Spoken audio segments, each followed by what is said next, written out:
Assalamualaikum warahmatullahi wabarakatuh. Hari ini, cikgu akan bersama dengan awak sekali lagi untuk tajuk standard kandungan kita iaitu penyiasatan saintifik. Cikgu Siti Fatimah binti Abdullah Muzaffar Shah dari SMK Seri Mahawangsa. Hai pelajar 4 USM. Dah bersedia ke belum? Standard kandungan hari ini ialah penyiasatan saintifik. Standard pembelajaran yang pertama adalah mentafsir bentuk-bentuk graf untuk menentukan hubungan antara dua kuantiti fizik. Yang kedua, menganalisa graf untuk mendapatkan rumusan saintifik.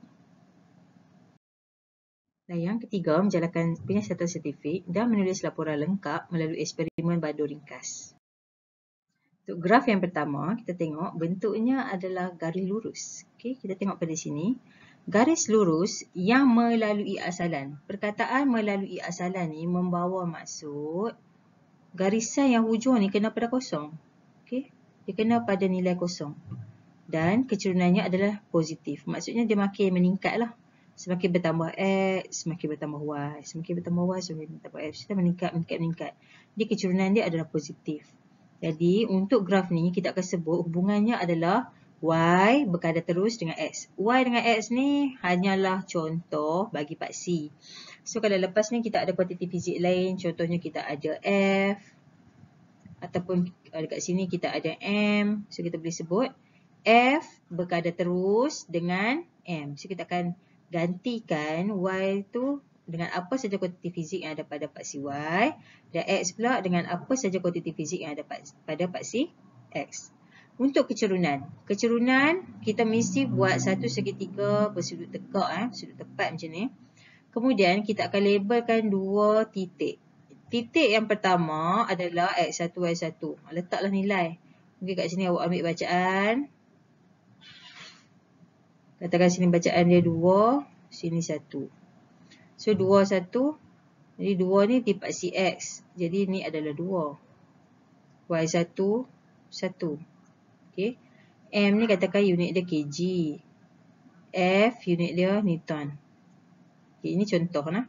Manakala untuk Y2 pula. Kalau kita ambil kat sini, katakan kita dapat satu nilai. Ni 3, ni 4, ni, okay, sini 6. Katakan sini 3. Okay, Jadi X2 kita tengok pada paksi X ialah 6.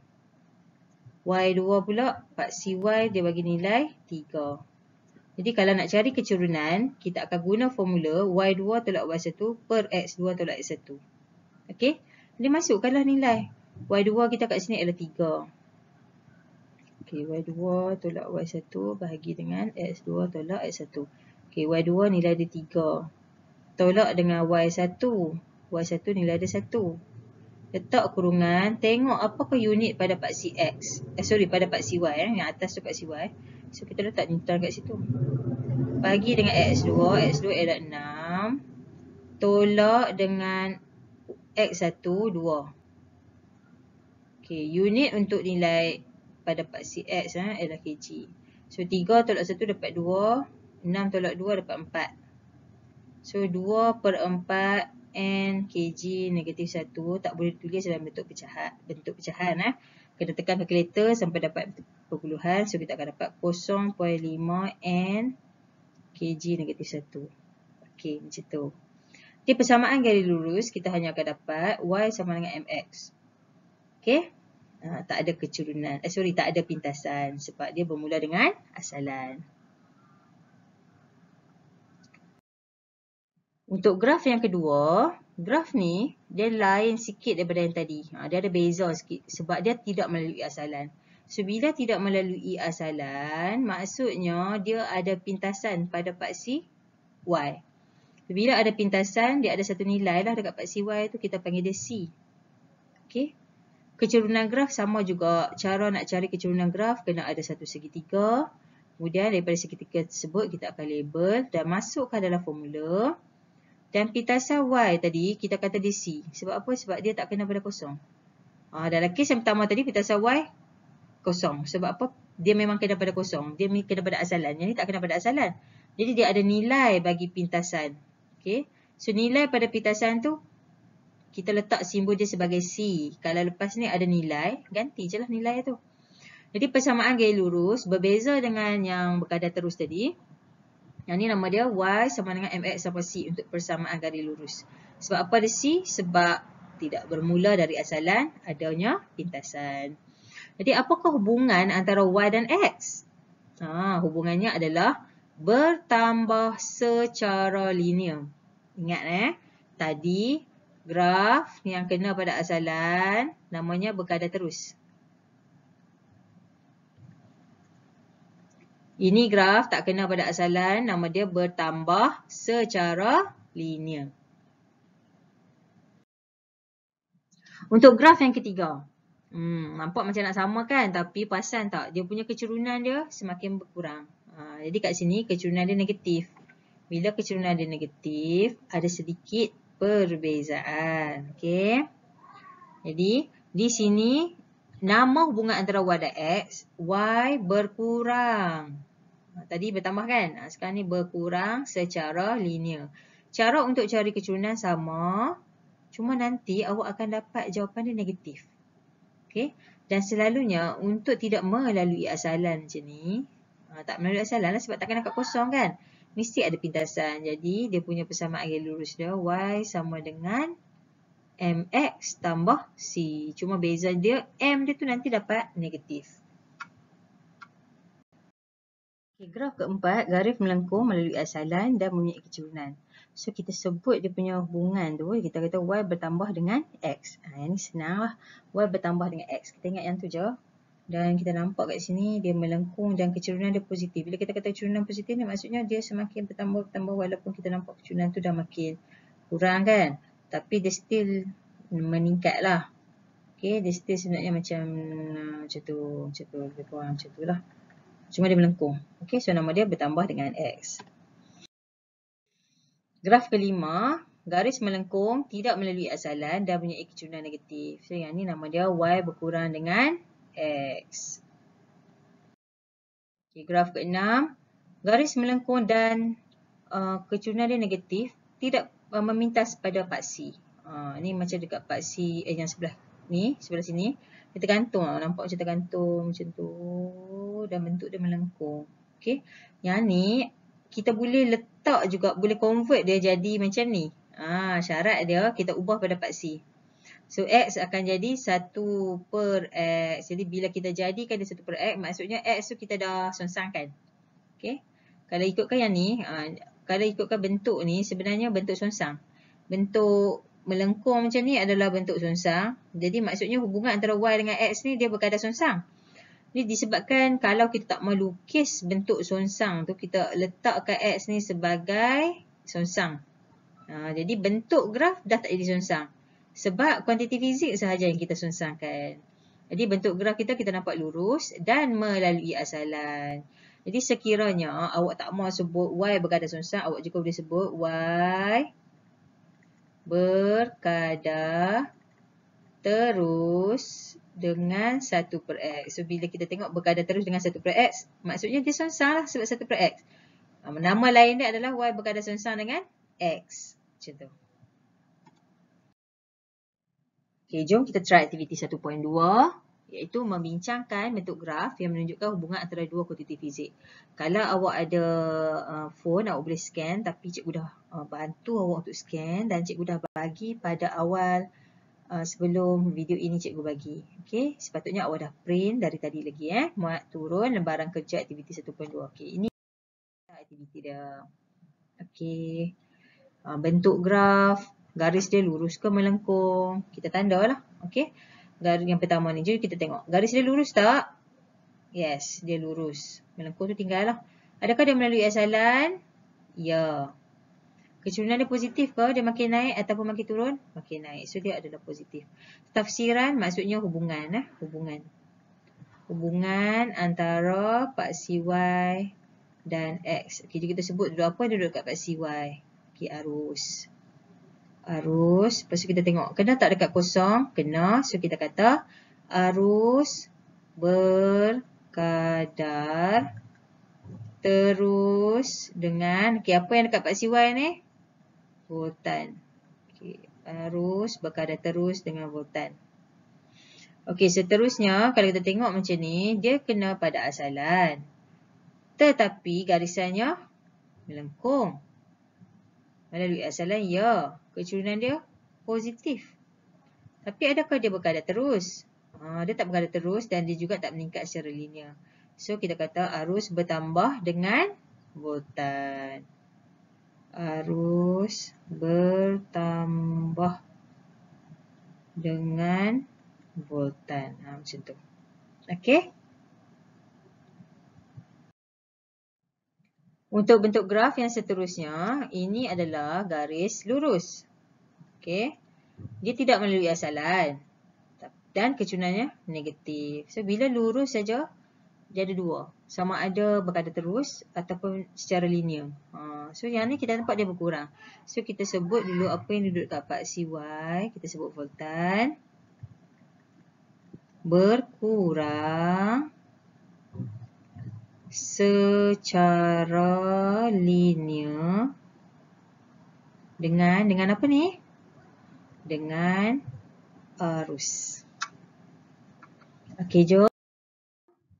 Untuk graf yang seterusnya, kita ada satu bentuk yang songsang dan graf yang sama juga, dia dah tolong convert kat kita supaya dia jadi lurus. Sebab apa? Sebab diameter ni dia dah songsangkan. Dia ambil 1/D. So, bila 1/D, automatik dia dah disongsangkan. Jadi, garisan dalam ni dah lurus. So, kita try buat dua-dua. Okey. Kita tengok yang atas dulu. Yang atas dulu, garis dia melengkung. Melalui asalan tak? Tidak. Kecurunan dia? Negatif. So, tafsiran graf dia adalah, baca dulu apa yang dekat paksi Y. Rintangan berkadar songsang. Dengan, apa yang dekat sini? Diameter dawai. Okey.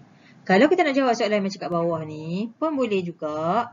Dia punya garis dia lurus. Melalui asalan tak? Ya. Kecurunan dia positif. So, dia mestilah berkadar terus, betul tak? Sebab dia kena kat kosong. So, kita sebut dia rintangan berkadar terus dengan 1/diameter dawai. Okey. Atau maksud lain bagi rintangan berkadar terus dengan 1/diameter dawai itu, namanya adalah rintangan berkadar songsang dengan diameter dawai.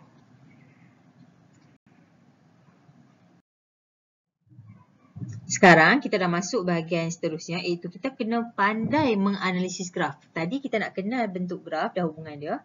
Sekarang kita nak analisis graf untuk mendapatkan rumusan siasatan. Jadi secara amnya, terdapat 5 perkara yang penting dalam menganalisa graf. Yang pertama, kita boleh nyatakan hubungan. Tadi kita dah pandaikan nyatakan hubungan. Kita tengok apa yang ada kat paksi Y dan kat paksi X. Contohnya kalau graf tu macam ni, yang dekat sini katakan M, sini K. So hubungan dia apa? M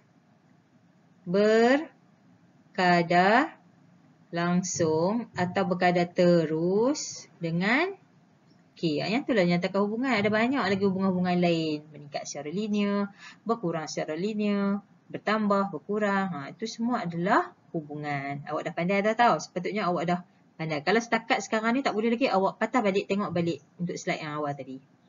Okey. Untuk yang kedua, awak sepatutnya boleh menentukan kuantiti fizik yang diwakili oleh kecurunan graf.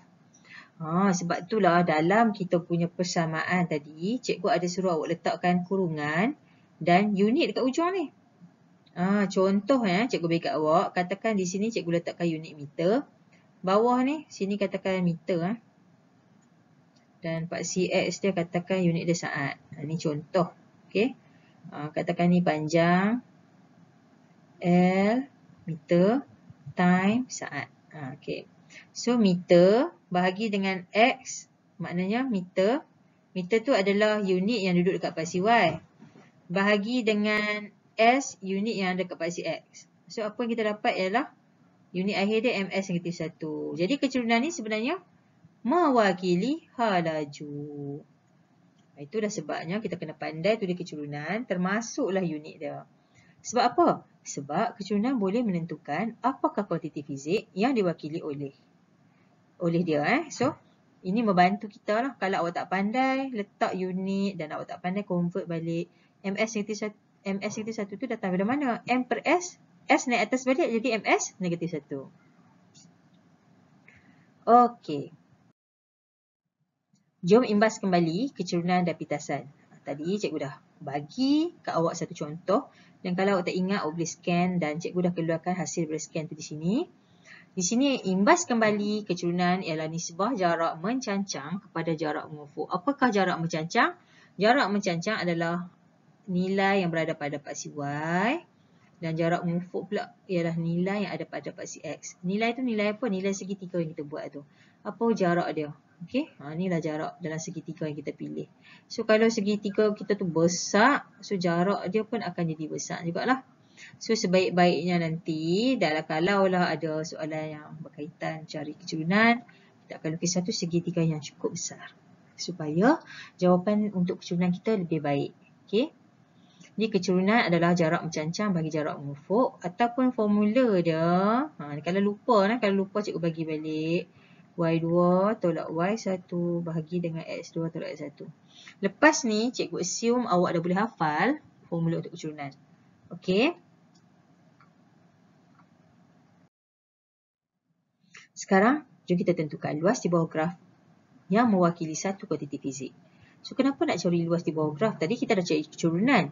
So, kita nak cari luas di bawah graf. Kita tahu yang formula luas, kalau segi 4,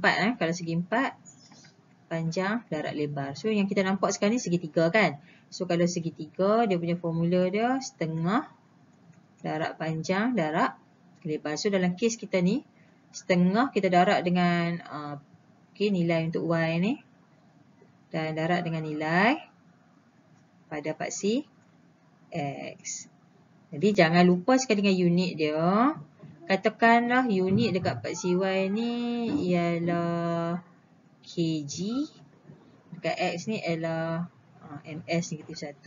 So, bila kita letak kat sini, nanti jawapan akhir kita kita akan dapat setengah darab dengan katakan nilai kat sini 4. 4 tu letaklah nilai unit dia tu, 4 kg.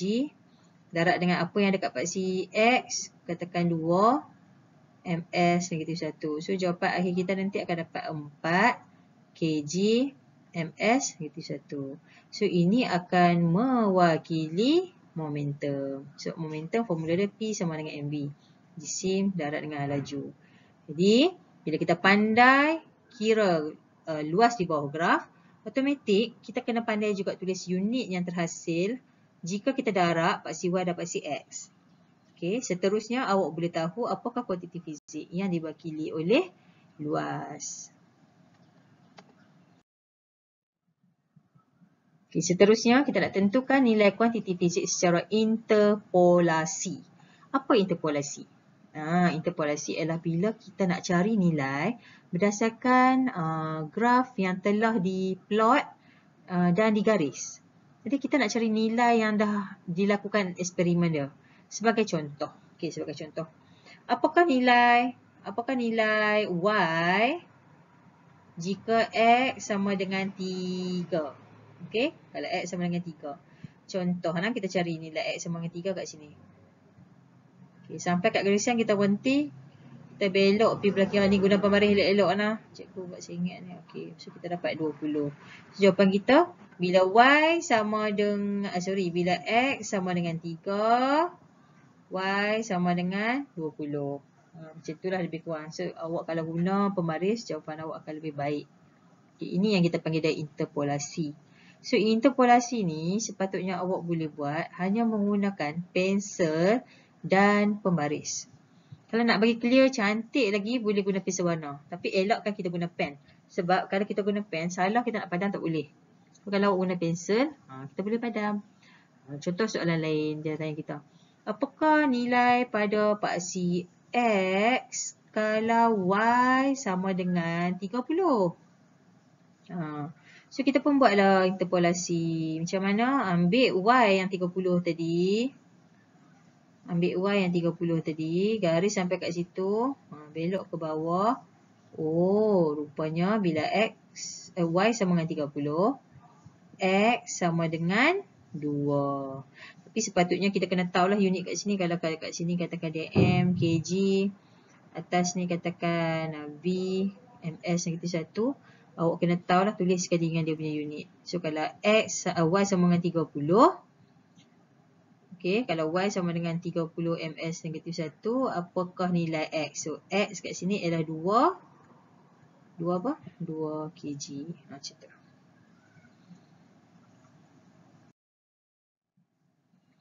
Okay, sekarang daripada graf sebenarnya kita boleh buat ramalan. Ramalan tu apa dia pula? Ramalan ialah jika kita tak buat eksperimen tu tapi kita boleh agak. Bukan sekadar agak lah. Kita boleh dapat nilai yang hampir tepat daripada eksperimen yang kita buat separuh saja. Contohnya awak hanya dapat data bahagian atas. Okay.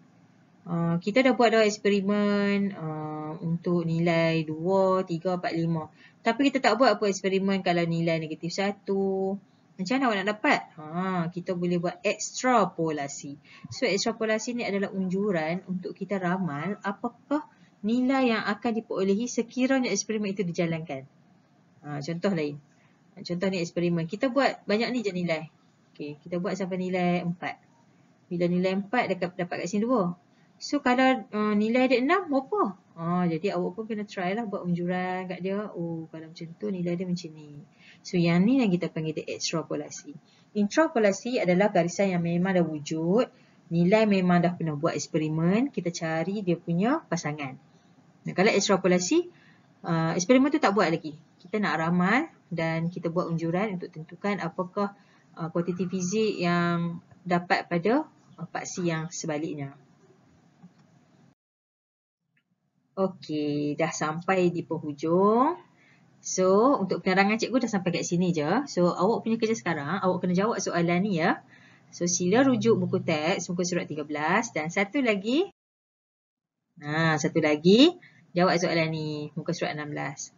So, kalau dah siap jawab, awak sepatutnya photostat lah. Kalau tak mahu photostat, tak apa, nak salin pun. Lepas jawab, nanti awak boleh semak dengan jawapan cikgu. Okey. Sekian, terima kasih. Bye-bye.